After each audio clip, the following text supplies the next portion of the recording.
เคยได้อยู่บ่แบบนี้บ่เคยเยอะเถื่อครั้งแรกบ่นี่นะโดยอ่าดีใจบ่ได้ของจากดีใจ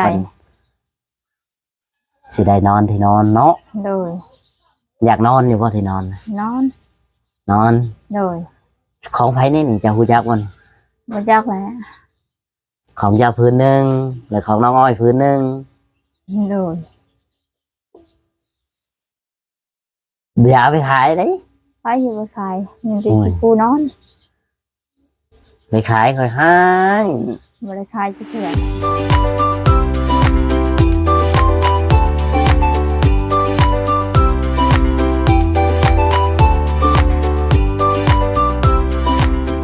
แต่สาแดงอ่อน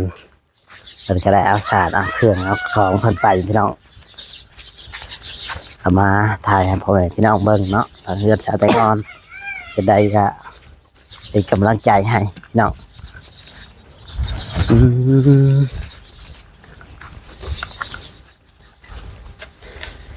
ไปขุดยังนี่โอ้สาแดงอ่อนไปขุดดินมาเลยพุ่นอ๋อเถอะไปมาสมมาเจ้านี่ชาแตงอนไปมาสมมาพาควรนี่งามอยู่ว่าชาแตงอนป้าได้ที่นอนใหม่ว่าบ่มีแผบบ่สบายดีสบายดีบ่มีบ่แผบโดยบ่มีบ่สบู่บ่มียาสระผมได้จ้ะบ่มีโดยอยากได้อยู่บ่อยากได้อะไรอยากได้โดยสระเป็นอยู่บ่ผมเป็นเด้คิดว่าสระบ่เป็นใส่สบู่บ่เป็นนี่แหละพี่น้องเลยเนาะนี่พอจอได้ชื่อมาให้เป็นหยังมารุ่นน้ำกันพี่น้องเลยเนาะจะมาสิให้พ่อแม่พี่น้องได้เบิ่งป้าเอามาได้ใช้ชาวไต้งอนสือที่นอนนี่มาจอยชื่อให้มาจอยชื่อให้บ่โดยป้าถึกใจอยู่บ่นี่นะถึกใจอ๋อจะเคลื่อนสองเครือเนาะโดยนี่แหละพี่น้องเลยทางมาจอยก็ได้ชื่อมาให้เพิ่น2 เครือไม่ได้คืองามเลยพี่น้องเลยได้เลยสิปูด้วยบ่นี่โดยเคยได้อยู่บ่แบบนี้บ่เคยเยอะเถื่อครั้งแรกบ่นี่นะโดยดีใจบ่ได้ของจากดีใจสิได้นอนที่นอนเนาะโดยอยากนอนอยู่บ่ที่นอนนอนโดยของไผนี่จะฮู้จักบ่บ่จักแหละของยาพื้นหนึ่งหรือของน้องอ้อยพื้นหนึ่งโดยอย่าไปขายเลยไปอยู่ไปขายเงินที่สิปูนอนไปขายค่อยให้บ่ได้ขายเถื่อน่ะน้องนี่ยันว่าไปขายนี่เด็กพอจอยได้ชื่อสบู่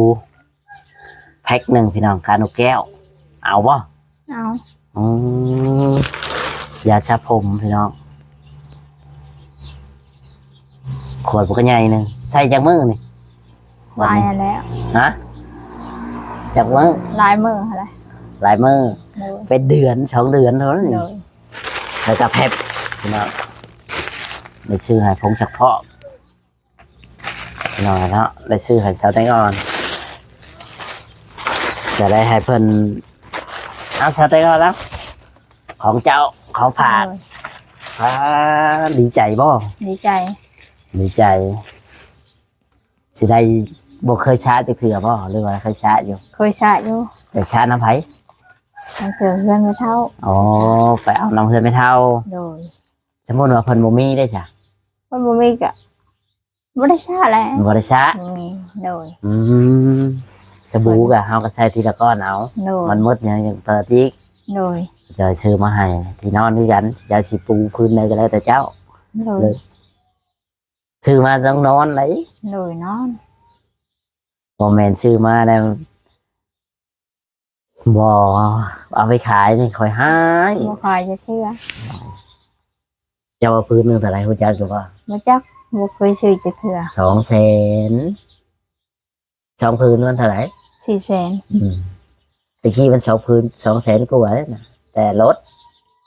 เลย คอยต่อเพิ่นลดให้เหลือ200,000ชาวไต้งอนบ่เคยได้จักเทื่อพี่น้องเลย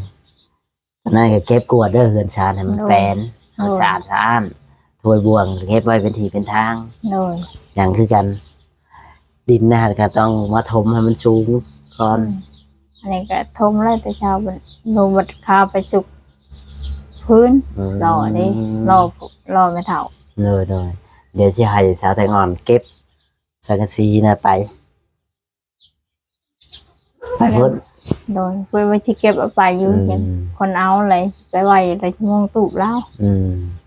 เพราะว่าต้องเอาไปให้มันแปลนเพราะว่ามันหกพื้นแล้วได้ฉันเราจะไปทำบ่ ปลานี่คนเอา ฮะ ปลานี่คนเอา ตอนนี้ โดย มันสิบ่น้ำมันสิบ่เปียกมันสิบ่เปื่อยบ่ ยาละลาวายามันแหละเปื่อยกับปลาหันแหละเรา อืม บางทีก็เอาไปพุ่นแล้วบางเถื่อคนไปอยู่ได้บางเถื่อน้องไปดำนาแบบยังคนเอาไปหลังซีเรามงตูบแล้วเรากิน มันขาดแล้วเนาะให้เพิ่นเอาไปมุงเพราะว่า โด เพิ่ ย นอยากไปมุงก็แล้วแต่เพิ่นดอกเพราะว่าเฮาก็เฮ็ดแล้วแหละเด้ โดย หรือว่าจังไดก็เรามุงบ่หมดเฮาก็ปาไว้ก่อนเพราะว่าเจ้าคันว่าเรายังเฮ็ดบ่หมดก็เอาไว้เฮ็ดข้าวไก่ โดย เพราะว่าถ้าว่าเฮายังสิมีเฮ็ดข้าวไก่ให้เจ้าอยู่ได้นี่เพราะว่าเบิ่งก่อนเบิ่งงบประมาณก่อนว่าเป็นจังไดก็ค่อยว่ากัน โดย เอาบ่ข้าวไก่คันว่าได้ เอาแล้วกันว่าได้ คันเป็นไปได้นี่เอาเนาะ โดย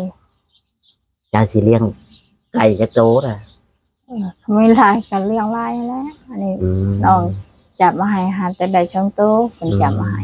จะจับมาให้ไก่ผู้หรือไก่แม่เจะจับ ไปผูกไปแม่ อ๋อ ปูนึงเป็นอาหาร ไอ้คู่หนึง โดย ปล่อยให้มันเป็นนี่แหละ โดย คันว่าอันนั้นค่ะเจ้าก็เก็บไว้นำประมาณ3 แผ่นหรือว่า4 แผ่นก็ได้ โดย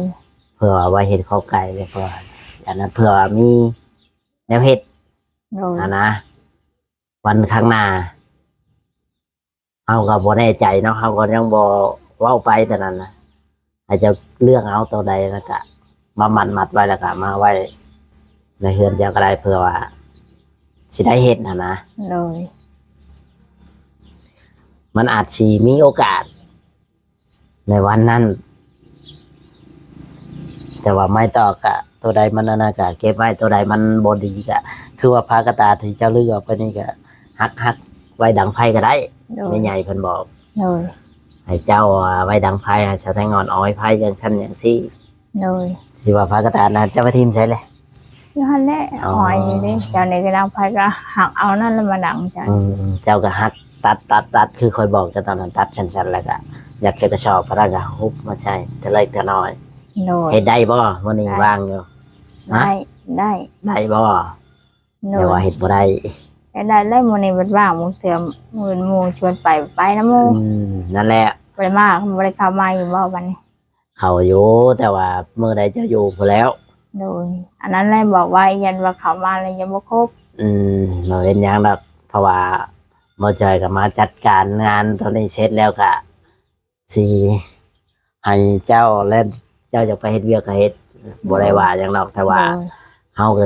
ทำภารกิจให้มันแล้วหั่นนะ มีเวลาก็เก็บไว้นี่แหละ บ่มีเวลา มีเวลาก็เก็บไว้ก่อนเมื่อใดจะมีเวลาคือว่าเจ้าหยุดเมื่อใดเจ้าก็มีเวลาเจ้าก็เก็บก็เก็บไป โดย นะให้มันสะอาดให้มันแปลนคือคอยเข้ามาเด้สมมติว่ามือเจ้าอยู่เจ้าบริไปข้างนอกคือแบบนี้แหละ โดย เจ้าก็ได้เฮ็ดได้เก็บกวาดแปลนเฮือนเจ้าของ ให้ก็เก็บไปเช้า หรือว่าคนดินคนดอน ชุบ เข้า ดิน มา คือ เฮือน ไป เจ้า เช้า ของ มันเลยสิได้สะอาดสะอ้านอืม ชุบดินคือเช้า ลองพื้นตัวจากพื้นหนึ่งเจะสิเอาพื้นนั้น ปืนได้ก็ได้ เอาลองแกะลองดูพื้นไหนเจะสิเอาเจ้าสิเอานะให้เจ้าเลือกเอาจะมาพื้นไหนลองแกะว่าพื้นมันใหญ่ชำไหนจะมาพื้นนั่นบ่แกะเบิ่งดูมันใหญ่ชำไหนนี่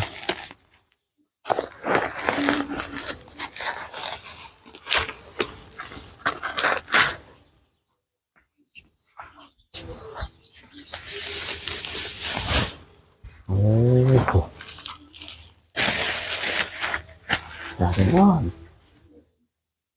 ลองแกะลองพื้นดูอ๋อเท่าที่เราเอาย้ำมาพี่ตึ๊ดตึ๊ดยุ่งมาพี่กันเราปูเรามือนุ๊กอ๋อเท่าขัดว่าเธอแต่ก่อน ครับ ลองนั่งดูนุ่มบ่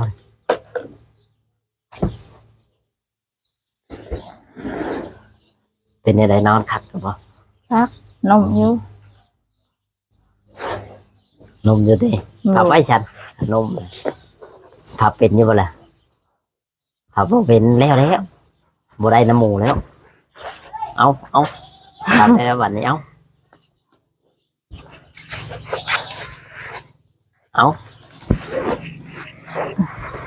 เธอแต่งอนพับเชื่อบ่เป็นบ่ได้นอนพับไหมพับในได้พับคือเก่ามันเห็ดตู้เห็ดได้พับคือเก่ามันเห็ดในได้เอาคิดว่าเห็ดบ่เป็นหรอกอย่าให้มันถึกผลเด้อ โดย เอาเข้าไว้ในเพราะว่ายันว่าเฮาบ่อยู่ได้เวลาเฮาบ่อยู่ฝนสาดฝนหยัง โดย เปียกคันว่าน่ะก็ตากไว้นี่แหละพาดไว้แถวนี้คันเฮานอนแล้วเฮาก็ตากไว้ โดย มันสิได้อุ่นเวลาน นี่ อน ไว้ซื้อ ฮะ ได้เงินไว้ซื้อดอกไม้ยืมดอกไม้ไม่เท่าไม่ใช่อันนี้มันขาดนะ นั่นแหละเอาไปหาเงินอย่ามาซื้อเอาดอกมันบ่แพงดอก30,000 โดยว่าได้เงินซื้อยืมนำเราคืนนี่ไม่ใช่ ไปหาเงินเอาแล้วก็มาซื้อเอาของเจ้าของเอามาซื้อเอาโลด โด มั ย นยังสิดี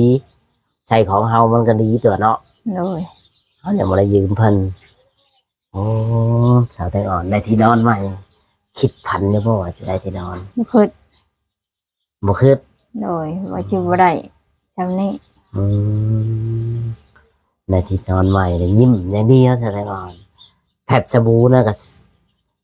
ค่อยใช้อย่าให้มันถึงน้ำเด้อ โดย ตัวใดเขาสิใช้เขาก็เอาออกคือแผบเนี่ยเขาก็หายใส่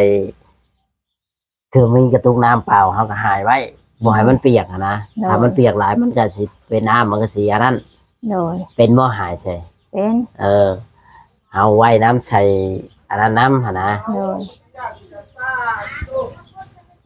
จะไว้ใช้อะไรหลายมือ โดย เขายังเหลือหลายบ่เขาน่ะ ยังอยู่ยังลายอยู่ อ๋อ มันเปลืองดอกบางเถื่อไปดำนาแบบกินน้ำมูบางเถื่อกระจกให้แล้วมากิน แบบว่าเพิ่นเอาไปเฮ็ดเวียกแล้วเพิ่นเอาให้เขาก็เอามากินเนาะ โดย เอากินบ่ว่าเอาก็มาอุ่นเอา โดย ทางสาวไทยก่อนแบบนั้นแหละดีใจเล่นน้ำสาวแตงอ่อนพี่น้องเลยเนาะที่ว่าเพิ่นก็มันขยันพี่น้องได้ที่นอกที่นอนเพิ่นก็บ่ได้เคยคิดบ่เคยพันว่าสิได้ปานนี้ แต่วันนี้ก็มีความสุขเด้อเนาะสาวแตงอ่อน โดย ได้เป็นของตัวเอง แม่น ใครกว่านอนพื้นแบบนี้ได้เนาะ โดย นอนพื้นนอนสาดเพราะว่าเราก็อยากได้ระดนแต่ว่าบ่มีเงินบ่มีคำซื้อบ่ บ่มีเงิน ซื้อนี่แหละ อยากได้อยู่เนาะอยากมีขมู โดย อันนี้ก็สิได้นอนสมใจแล้วบัดนี้ได้แล้วก็ได้ โดย สิได้นอนสมใจเจ้าของว่าได้ที่นอนแล้วแล้วดีใจน้ำชาแตงอ่อนพี่น้องเอ้ยที่ว่าเพิ่นได้ที่นอนนี่เนาะ2 อัน แล้วก็แพบยาช่างหัว แล้วก็สบู่นี่แหละพี่น้องไอ้ฟันก็ได้อยู่กันอยู่ในเฮือนในชานเนาะชาแตงอ่อน โดย นี่แหละแสดงความดีใจน้ำสาวแตงอ่อน มุ่งนี่กับยุ่งไม่ได้ห้องใช้หูเรื่องนี้เนาะในกลาง โดยบ่ได้ห้องแล้วในกลางว่ะ ใครกว่าบริกลางพ่อ โดยใครกลัว ตอนบริกลางมุ่งเห็ดยังไง มันครบแล้วไม่เตะมันห้องใช้ฮูนี่แหละยิง มันร้องเพลงให้พังมันคืนดิ โดยเถื่อกะคันกะเก้าแล้วบัดนี้เถื่อกะนึกก็ยังไม่นอน อ๋อ ยังครบ พลิกไปพลิกมาอยู่หาแล้วเนาะ โดย ก็นอนได้บ่ยุงหลายคือยุงสิหลายเนี่ย มันก็บ่ได้แล้ว ก็จำเป็นบ่ จำเป็นแล้วมันบ่มี จำเป็นต้องสู้กับมัน บริการมุ่งเลยจักเดือนที่ผ่านมาเนี่ย จอยเจ็บเลือดแต่ใหญ่ชูทอนตายปุ๊ในกลางมุง ป้าเจ้าก็ทนอยู่แบบนี้ตลอด บ่ทนก็เฮ็ดได้มันบ่มีเงินซื้อนี่แหล้ว อ๋อ จะเป็นอยู่แล้วบ่มีเงินซื้อ จำเป็นต้องอยู่เนาะ โดย ตอนนั้นในปัจจุบันนั้นคือได้ตอนนี้ก็สบาย โดย อ๋อดีดีดีนี่แหละแต่ได้นอนสู้เท่าไป ยังก็ได้แล้วก็โอเคเลยเสื้อก็ได้มุ้งก็ได้ชาดก็ได้ที่นอนก็ได้แผ่นสบู่ตัวใดเสื้อผ้าเฮาว่างคือแบบนี้เฮาหยุดเฮามีเวลาเฮาก็ซักไว้ โดย แผ่นเฮาก็มีเนี่ยเข้าใจบ่ล่ะ เข้าใจ อืมนี่แหละพี่น้องเลยเข้าใจเนาะถ้าแตงอนก็ได้เนาะเราอยากเฮาก็ดีใจน้ำเพิ่นพี่น้องเลยเนาะที่ว่าเห็นชาวอ่อนชาวแตงอนได้ แบบนี้ค่ะถือว่าโอเคอยู่พี่น้องเลยอ่ะแต่คลิปนี้กับสิบมีหยังหลายพี่น้องกับชาวชาวแตงอ่อนขอบคุญขอบคุณผู้ใหญ่ใจดีใจบุญ ที่ว่าเพิ่นซื้อเครื่องซื้อของให้ชาวแตงอ่อน ว่ามีหยังแน่ให้ชาวแตงอ่อนไหลมาด้วยชาวแตงอ่อน มีเสื้อนอนแล้วก็แพ็คสบู่ยาชาหัวซีน อ๋อนี่แหละดีใจป่ะที่ เข้า มา ใจ ได้อ๋อดีใจเลยที่ขอบที่เอาหยังตอบแทนแม่เพิ่นหรือว่าผู้ใหญ่ใจดี ขอบคุณน้ำเพิ่นหั่นแหละ เห็นในไรจ้ะขอบคุณขอบคุณคนได้ไหมจ้ะ ครับ ผู้ใหญ่ใจดีเด้อให้อยู่เด้อไม่แห้งแล้วความเจ็บว่าให้ได้คงไก่มาให้มีความโหความใจแหละไปทางใดก็หาปลอดภัยให้เบิ่งลูกเบิ่งหลานจ้า เราก็ว่าบ่เป็ เป็น นปานใด เนาะว่าก็บ่เป็นคนก็ว่าบ่เป็นพี่น้องเอ้ยเนาะทางสาวไต้เอาขอบคุณขอบคุณผู้ใหญ่ใจดีแล้วก็ขอมูขอบใจแม่เด้อที่ว่า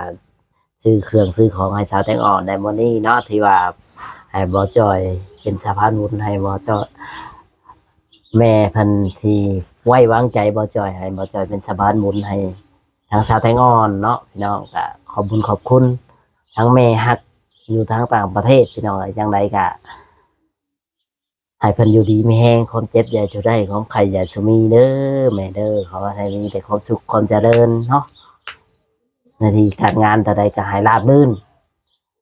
นั่นแหละพี่น้องเนาะโอเคพี่น้องเนาะทางบ่จอยก็สิบ่มีหยังหลายพี่น้องคลิปนี้ก็ฝากพี่น้องกดไลค์กดแชร์กดติดตามให้กำลังใจบ่จอยนี่เด้อพ่อแม่พี่น้องเนาะคลิปนี้บ่จอยสิขอจบคลิปลงเพียงเท่านี้ถ้าว่าผิดพลาดประการใดก็ขอโทษขออภัยยกออกมาวางให้เพิ่นเบิ่งดูของวาง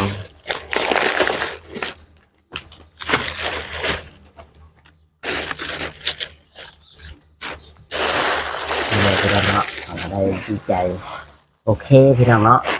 คลิปนี้บ่เจอขอจบคลิปลงเพียงเท่านี้เด้อพ่อแม่พี่น้องถ้าว่าผิดพลาดประการใดก็ขอโทษขออภัยนำสวัสดีและสบายดี สบายดี โดย